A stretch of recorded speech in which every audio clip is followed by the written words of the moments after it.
our great friend Greg Pruett from the Idaho Second Amendment Alliance. They're already starting to take the guns. Greg, good morning. Hey, good morning, Kevin. Yeah, just a really tragic situation out there in Minnesota. I can't imagine what those kids have gone through. No, I would agree with you on that. And when we take a look at this, I'm going to hit you with this, young man. It's an impossible question, but how do we stop this from happening? Well, Kevin, right before I came on and listening to Jeff, talk about how it'll be out of the news cycle, probably within a week, maybe sooner. A lot of people want the easy fix. They want the fast fix. And the immediate reaction from the left is, and even some on the right is, well, just ban guns, or, ban guns from certain people, or ban guns, or take guns. And that's the immediate reaction every single time.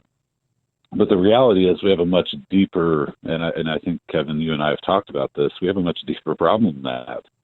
We have a decades of throwing God out of our country. We have decades of, attacking religion. We have decades of going after the family and not valuing life.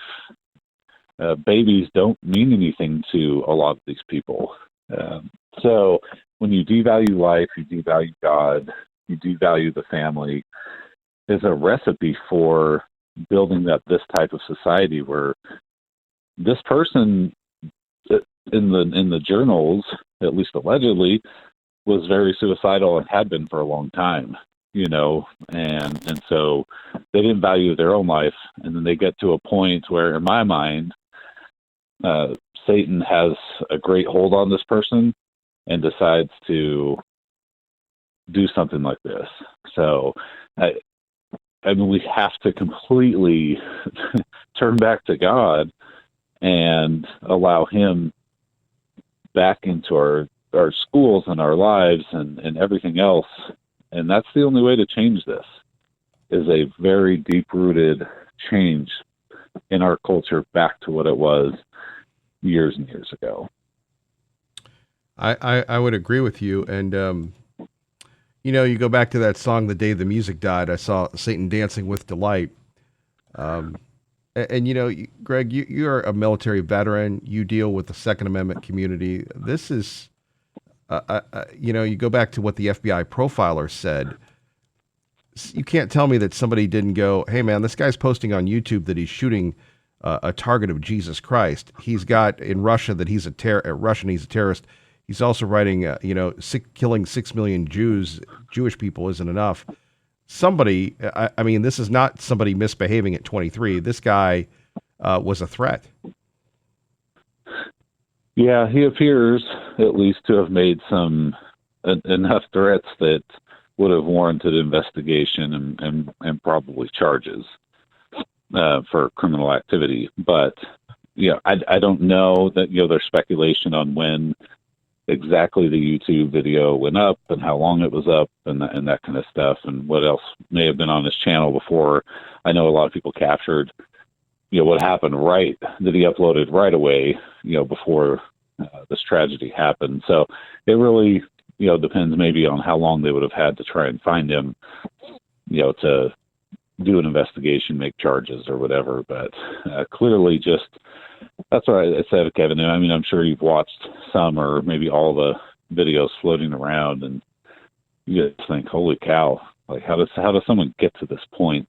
That's what I always just think about. And I was talking with my wife about how do you I get people struggle. I get people maybe get to a point where they just don't want to be alive or something like that. You know what I mean? But he was, so deranged. I saw the picture you were talking about, Kevin, or the still shot of him having a picture of Christ on a target, and just laughing almost manically. It's sad and devastating what these, what our society, I should say, has gotten to. Like, it's just so depraved and evil. Oh, I would agree with you on that.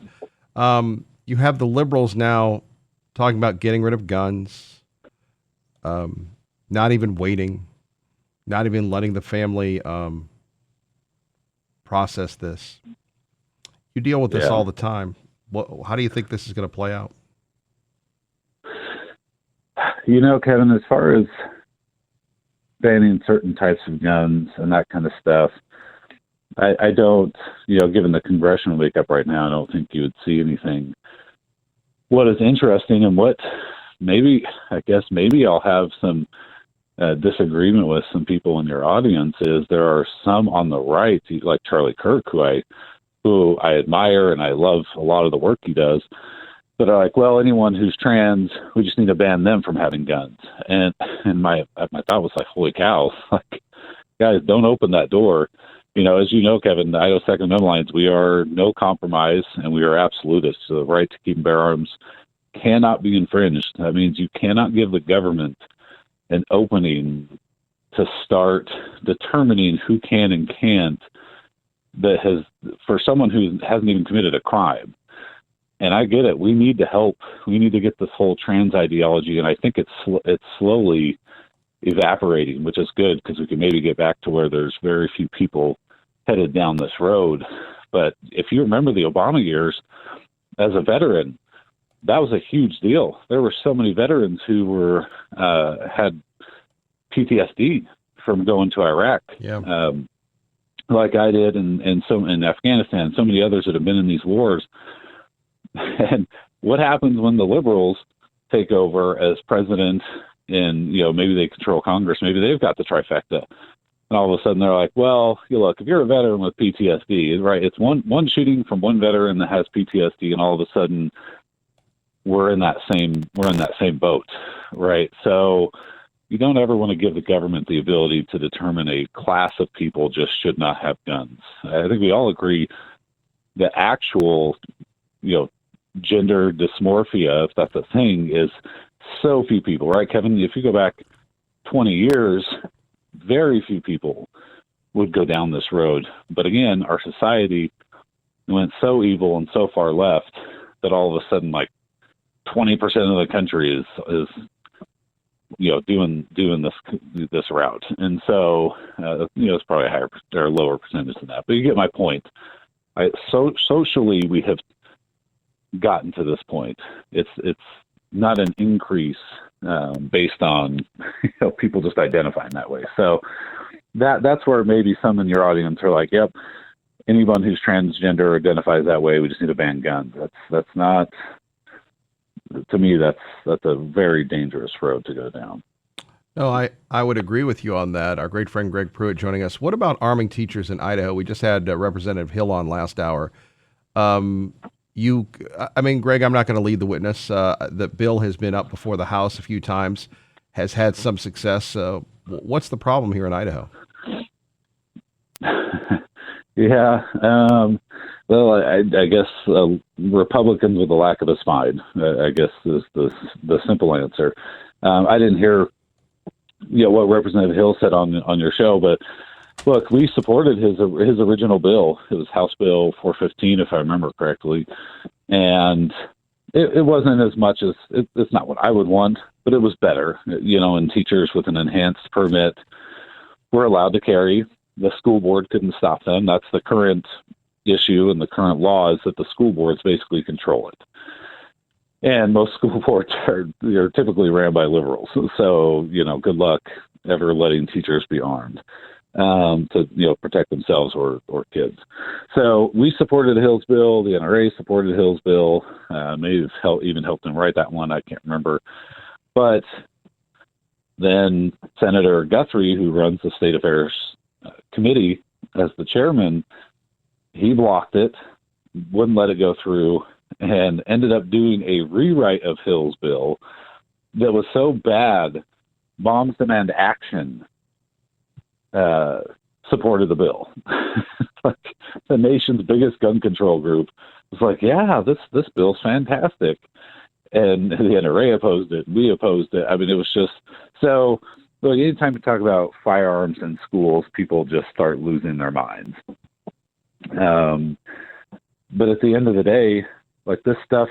Now, this particular tragedy in Minnesota was a little bit different because I don't know that I've ever heard of this must have been a really tiny school. If he just barricaded in and was able to just shoot into through the windows or whatever at the kids who were praying and adults who were praying. So this one's a little bit different, but typically it's inside of a school where they just roam freely without anyone to stop them until the cops get there and shoot them or they shoot themselves. And so at the end of the day, Kevin, they're soft targets. Gun-free zones have never worked. And what's frustrating, Kevin, is that it may never change until a tragedy happens here, and then all of a sudden people care. We do have some schools that do carry, but very, very few are able to do that, especially in the Treasure Valley. None of them in the Treasure Valley, or at least what I would consider the Treasure Valley, are able to carry. So to me, you have to take the power away from the school boards, let people defend themselves. A teacher defends himself at the gas station, at the local movie theater, at Walmart, at Albertsons, everywhere in their car, and all of a sudden they're totally nuts and can't carry their firearm inside the school to defend people. It just doesn't make sense to me. Greg, can you hang on for a minute? Yes, sir. All right, more coming up with our friend Greg Pruett from the Idaho Second Amendment Alliance, the premier grassroots organizer, protector of the Second Amendments in Idaho. Much more coming up next. Kevin Miller. Greg Pruett, we go back to these school shootings, the liberals talking about gun control, and I think Buck Sexton yesterday was talking about that, you can fire a semi-automatic weapon, hundreds of rounds in a minute. I'm like, I don't think that that's the case. But the hyperbole going on, obviously with Congress, with the president, we're pretty good. But as you rightfully pointed out, the Obama years, and let's go back to the Clinton years, probably the biggest regret the Democrats have was that the assault weapons ban expired, thankfully. But those were not good years for us. Yeah, no, it's, the calls for gun control are, they are what they are after every one of these tragedies. The liberals blame the guns. Conservatives say it's not the guns, it's the people that are using the firearms improperly. At the end of the day, when you give the government the ability to infringe on a right that specifically says in the Constitution you can't infringe on it, and there's tons of infringements that we're trying to get rid of.